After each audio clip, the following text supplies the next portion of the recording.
हजुरलाई स्वागत छ आजको नयाँ ताजा मेरो भ्लगमा। आज चाहिँ हामी चोबार गइरहेको छौँ। यस्तो गरेर हिँड्नु पडिरहेको तिमीहरूलाई। आम्मा कस्तो गाह्रो झन्नै लडेको म त गाइस। पुरै खाइसक्यो तल मान्छे गयो त सिधै ज्यान पनि गयो। एक मिस क्याम्प मिस भने। हेलो गाइस, चोबारको डाँडा चाहिँ टाढा धेरै नै टाढा छ।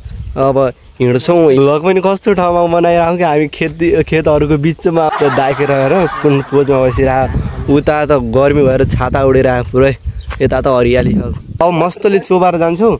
चोबार गइसकेपछि हजुरलाई देखाउँछु यस्तो डाँडाको भ्यू। आनन्द कस्तो आनन्द आउँछ। ल सिधै चोबारको डाँडा मिल्छ। ल बाई। अब चाहिँ हामी चोबारको डाँडा पुगिसक्यौँ। यता हेर्नु चोबारको डाँडा पुगिसक्यो। देवेन्द्र दाइ अगाडि छ। त्यही खेत आएको होइन गाइस, पुरै लड्यो भने पुरै खुट्टै पुरै हिलो लाग्यो। देवेन्द्र दाइले सर्टकट भने सर्टकट आफू चाहिँ 2 पटक लड्यो पुरै खेत बारी। मलाई तान्नु जोडेर पुरै तलमा पुरै पानी खराब छ। के गर्नु अब।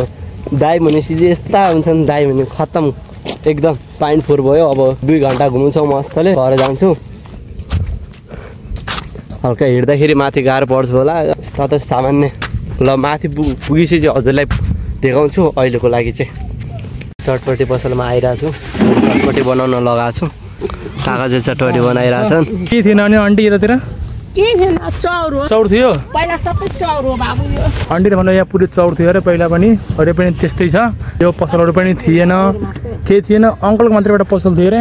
यहाँ लेजदेखि लिएर पानी, कुडकुडेहरू, चटपटे, पानीपुरी, फ्रुटी, कोल्ड ड्रिङ्क, बस्ने ठाउँ पनि मजाको छैन।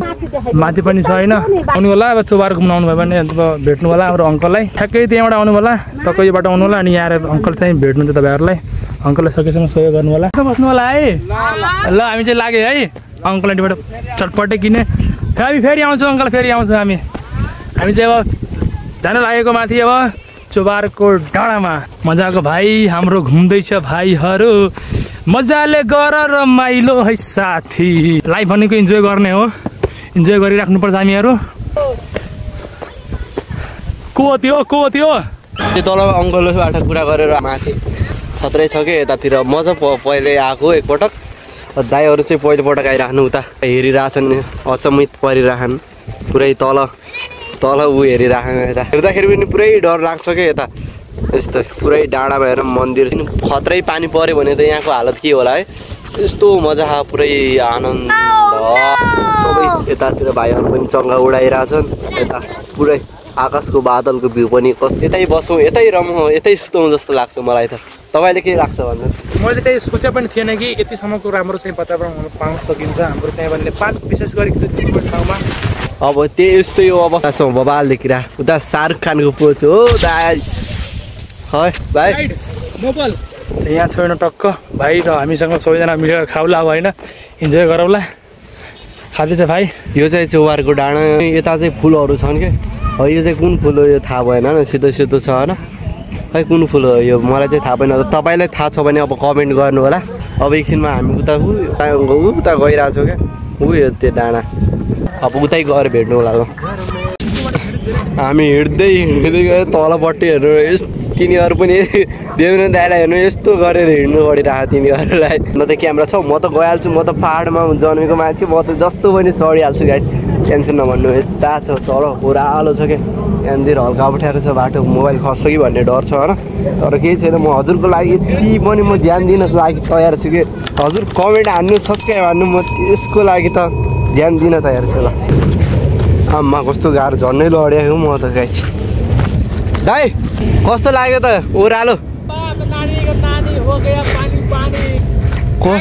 तल हेर्नु न गाइस, यस्तो छ कि हिँड्न पनि गाह्रो छ कि। तर पुरै सबैतिर यस्तो फुल छ क्या। कुन फुल हो तर थाहा भएन। पानी चाहिँ पोखरी हो कि सानो ताल छ। अब पुरै सुकिसक्यो कि। तालैतिर मेरो ताल बेग्लै छ, उताको ताल बेग्लै छ। हेर्नु तलतिर पुरै खाइसक्यो। तल मान्छे गयो त सिधै ज्यान पनि गयो। एक मिस क्याम्प मिस भने अहिले त भएन। तर तपाईँ आउनुहुन्छ भने कमेन्ट गर्नु होला। अब यता थोरै छ यति। यहाँ जान्छौँ अनि त्यसपछि घर जान्छौँ अनि रमाइलो गर्छौँ। ल हामी